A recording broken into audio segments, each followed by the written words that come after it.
माई के अचरा के सुख बेटा का रूस जाला तब माई मनावे के क्षमता रखत नहीं माई मना लेबे अचरा के सुख बबुआ कहू न पैबा अचरा के सुख बबुआ कहू न पैबा सपना न होई कबो पूरा धन माई आज सब कोई बा लेकिन एगो माई के बिना चारों तरफ सुनसान लागत। हाँ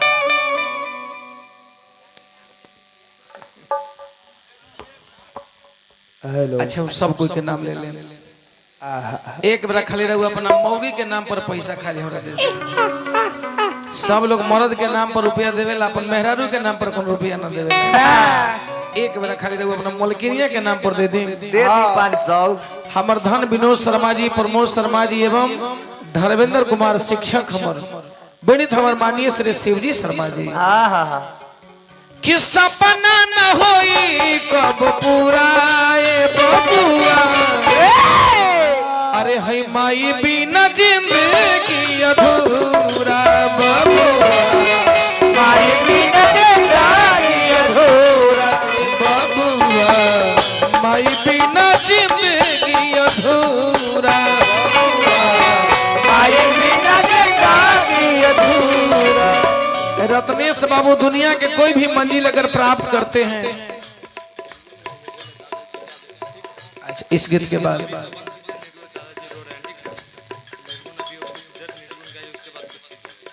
अच्छा अच्छा ठीक बात यो माई के गीत गावत रहनी एकरा बाद दो लाइन पूरा करके निर्गुण शुरू करता नहीं चलिए दादाजी के फरमाइश निर्गुण भजन आइल हो ये भजन पहले माई पर गावत नहीं एकरा बाद निर्गुण में रहुआ के हम लेके चले बाबू रे मेहनत को के कितना रुपया कमाईबा मेहनत को के कितना रुपया कमाईबा अचरा के सुख बबुआ कतहु न पैबा अचरा के सुख बबुआ कतहु न पैबा सपना न होई कबो पूरा ए बबुआ अरे माई बिना जिंदगी अधूरा माई बिना जिंदगी अधूरा ए भैया माई बिना जिंदगी अधूरा माई बिना जिंदगी अधूरा।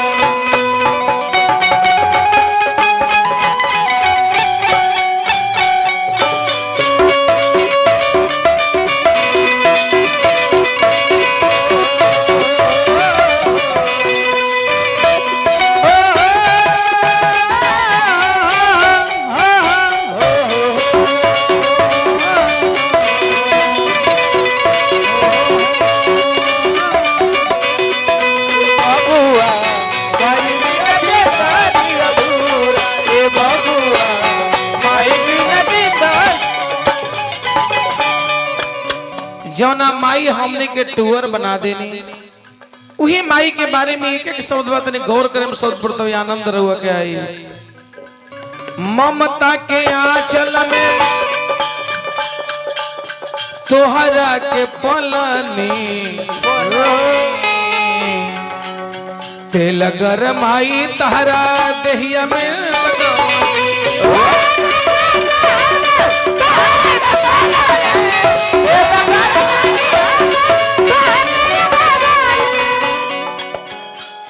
बच्चे से माँ कभी जुदा नहीं होती है जन्म देती है उस समय माँ कितना कष्ट सहती है फिर धरती माता के गोद में आते हैं तो धरती माँ अपने गोद में अपना लेती है फिर माँ तेल को लगा करके अपने बच्चों को सयान करती है और जब अंत में हम इस दुनिया छोड़ के जाते हैं तो फिर माता गंगा जी अपने गोद में ले लेती है माँ कभी अपने पुत्र से अलग नहीं होती बाबुआ ममता के आंचल में तोहरा के पलनी तेल गरमाई सारा दहिया लगावनी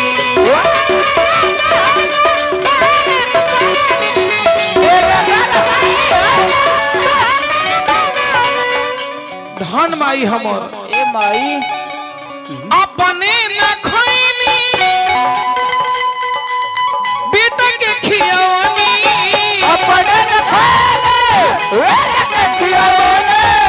अपने न खैली बेटा के खियौनी बेटा के खियौनी सोचली न कबो तहर बुराए बबुआ बबुआ कभी कभी माँ अपने पुत्र के लिए रत्नेश बाबू उपवास भी कर लेती थी।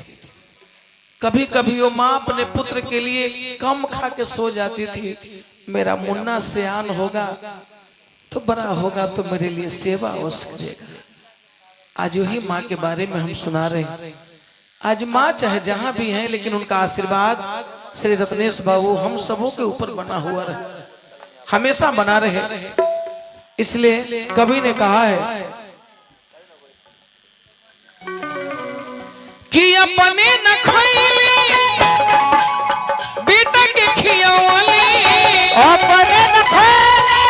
बेटा के खियौनी एक बाद दादाजी के फरमाइश निर्गुण है ई माई पर हम जो बता रहे गीत एक बाद हम निर्गुण लोगों के सुनाए। दादाजी के आदेश आइल फरमाइश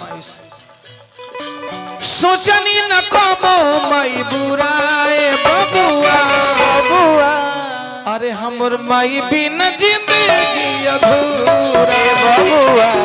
माई बिना जिंदगी अधूरा हे बबुआ माई बिन जिंदगी अधूरा ए बबुआ माई बिना जिंदगी अधूरा आई रे माई आई रे माई चलो दूधवा के करती नदी आई रे माई तोहरा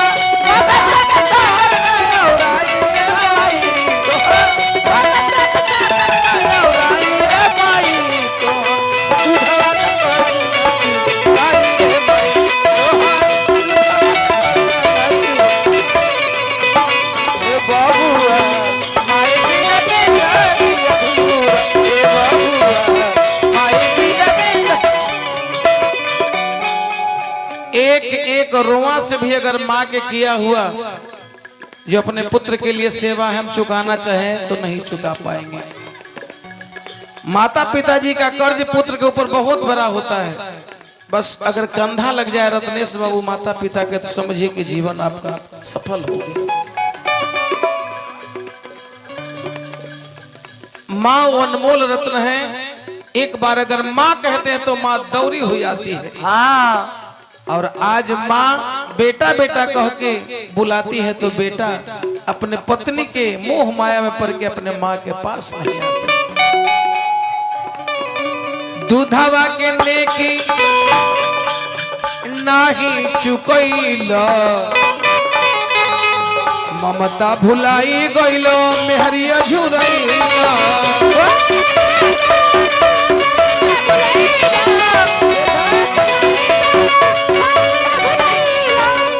हो दूधवा के नेकी नहीं तू चुकैला ममता में भुलाई गइला मेहरी में ओ झुरई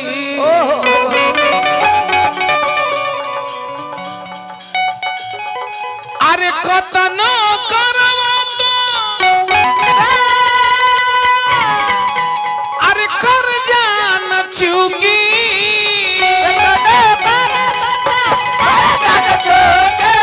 कतनो करब मई के कर जान चुकी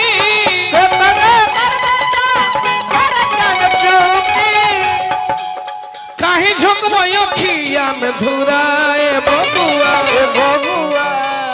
माई बिना जिंदगी अधूरा अरे माई बिना जिंदगी अधूरा।